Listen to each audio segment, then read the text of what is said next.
So for this video, I will be discussing about the BJMP or Republic Act 6975. So let's proceed.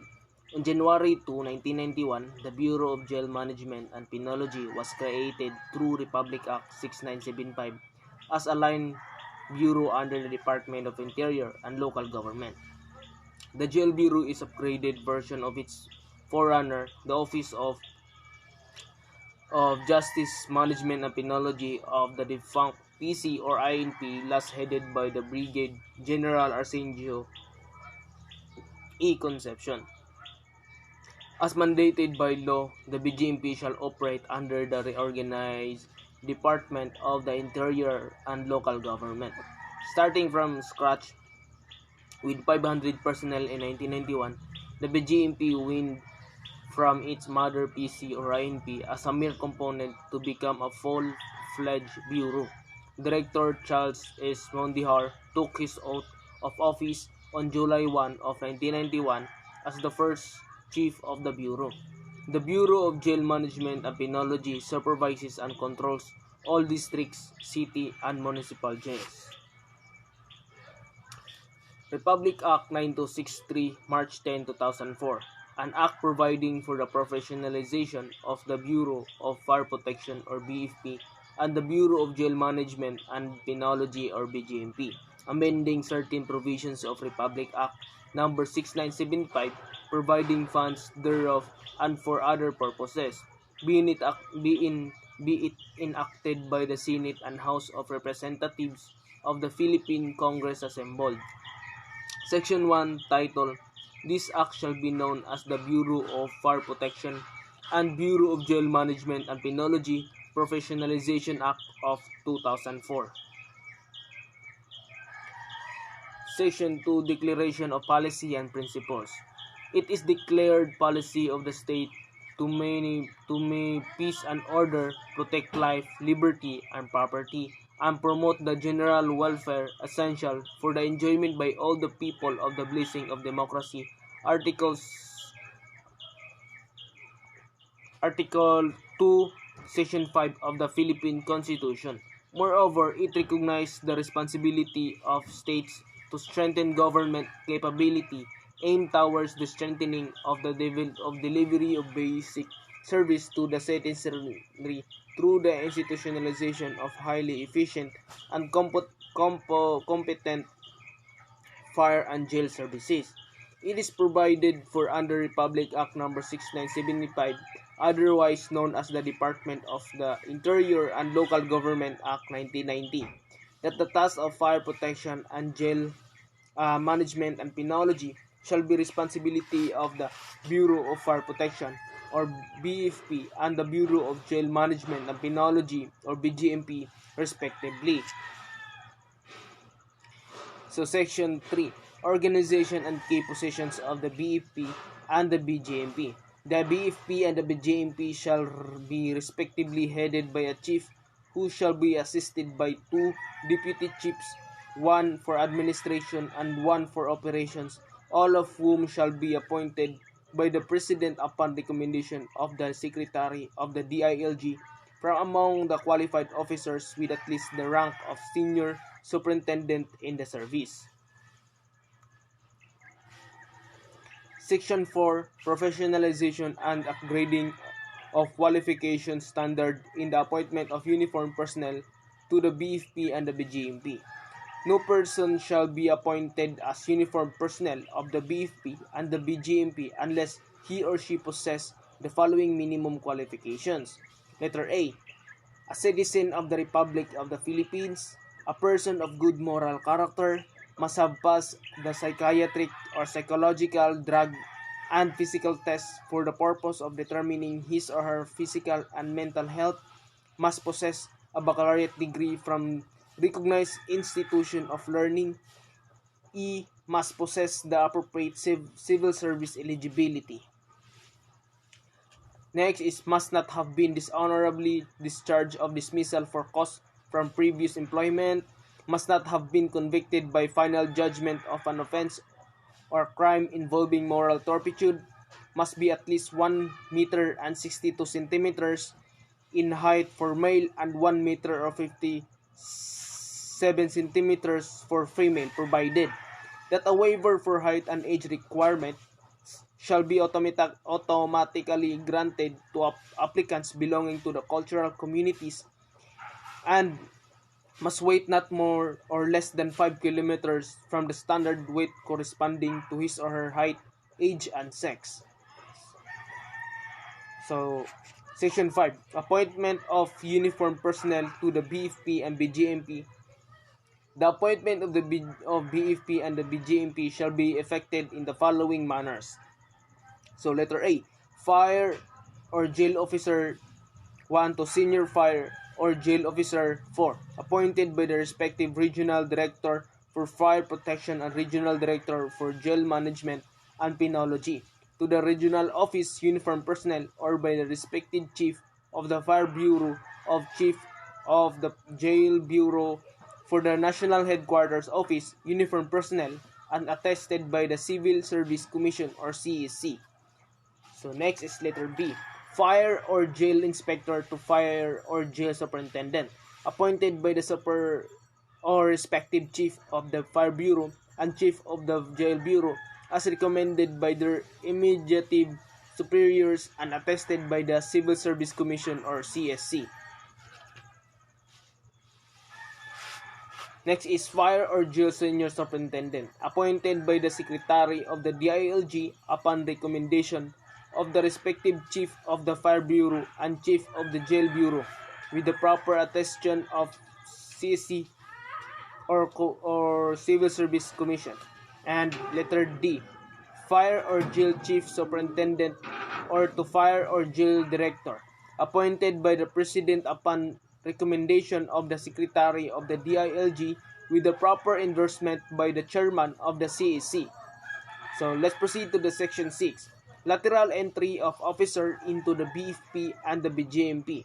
In general, all original appointment of officers in the Fire Bureau and Jail Bureau shall commence the rank of fire or jail inspector, wherein applications for lateral entry into the BFP shall include all those with highly specialized and technical qualifications, such as but not limited to civil engineers, mechanical engineers, electrical engineers, chemical engineers, chemists, architects, criminologists, certified public accountants, nurses, physical therapists, and dentists, while applicants for lateral entry into the BGMP shall include all those with highly specialized and technical qualifications, such as but not limited to social workers, psychologists, teachers, nurses, dentists, and engineers. Section 7. Professionalization and upgrading of qualification standard in the designation of uniformed personnel of the BFP and the BGMP to key position. Letter A. No person shall be designated to the following key positions of the BFP and the BGMP unless he or she has met the qualifications provided therein. So number 1. Municipal Fire Marshal should have the rank of senior inspector who must have finished at least second year Bachelor of Laws or earned at least 12 units in a master degree program in public administration nated. Number 2. City Fire Marshal should the rank of Chief of Senior Inspector who must have finished at least second year Bachelor of Laws or earned at least 24 units in a master degree program in public administration. Number 3. District Fire Marshal, Provincial Fire Marshal, Assistant Regional Director for Administration, Assistant Regional Director for Operations, and Regional Chief of Directorial Staff should have the rank of Superintendent who must be a graduate of Bachelor of Laws or a holder of a master degree in Public Administration, and so on. Number 4.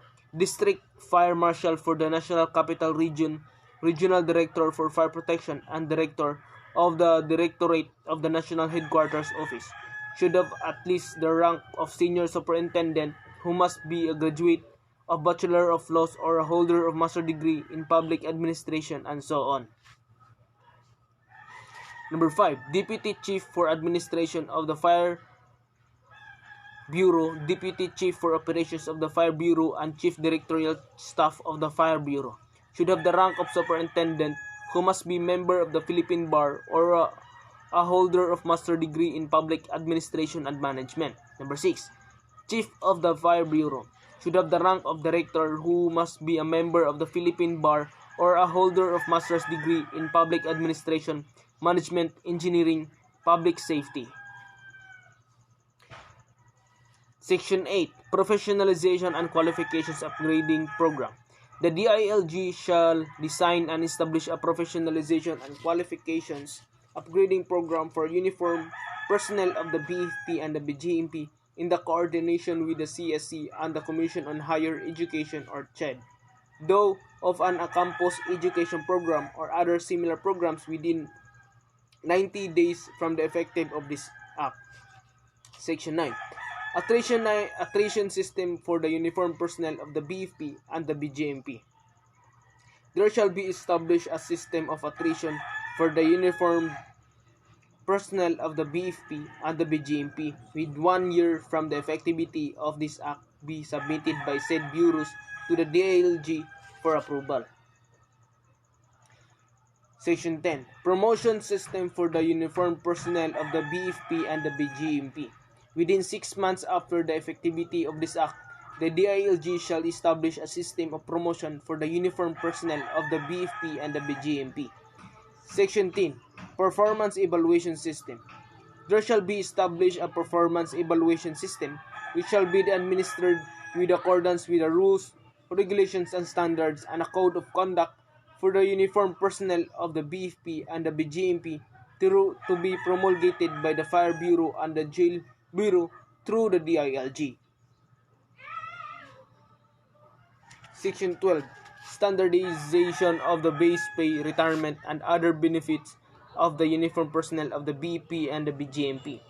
In order to enhance the general welfare, commitment to service, and professionalism of the uniformed personnel of the BFP and the BGMP, they shall receive the minimum starting salary equivalent to the salary grade level of the corresponding rank classifications of their counterparts in the PNP, as provided under Section 36 of Republic Act 8551 and in the AFP as provided under Section 2 of Republic Act No. 9166. Section 13. Implementation. The implementation of this act shall be undertaken in staggered phases, but not to exceed 3 years, taking into consideration the financial position of the national government, provided that any partial implementation shall be uniform and proportionate for all ranks. Section 14. Implementation Rules and Regulations. The DILG, in coordination with the BFP and the BGMP, the CSC, the Department of Budget and Management or DBM, and the Department of Finance or DOF, shall, within 90 days from the effectivity of this act, promulgate the rules and regulations necessary to implement the provision of this act. Section 15. Annual Report. The BFP and the BGMP, through the DILG and the DBM, shall jointly submit to the President of the Senate and the Speaker of the House of Representatives an annual report on the implementation of this act. This report shall include information on the application of budget for the salary and other benefits provided under this act. Section 16. Separability Clause. If any portion or provision of this act is declared unconstitutional, the same shall not affect the validity and effectivity of the other provisions not affected thereby. Section 17. Repealing Clause. All laws, decrees, orders, rules, and regulations, and other issuance or parts thereof, which are inconsistent within the provision of this act, are hereby deemed repealed, amended, or modified accordingly. Section 18. Effectivity. This act shall take 15 days after its complete publication in the Official Gazette or in at least 2 newspapers of general circulation, which comes earlier. This act, which is consolidation of Senate Bill number 2373, and House Bill number 6557 was finally passed by the Senate and the House of Representatives on January 29, 2004 and February 2, 2004 respectively. It was approved in the March 10 in the year of 2004 by the President of the Philippines, Gloria Macapagal Arroyo. So that's all for this third video, and thank you for listening, and God bless.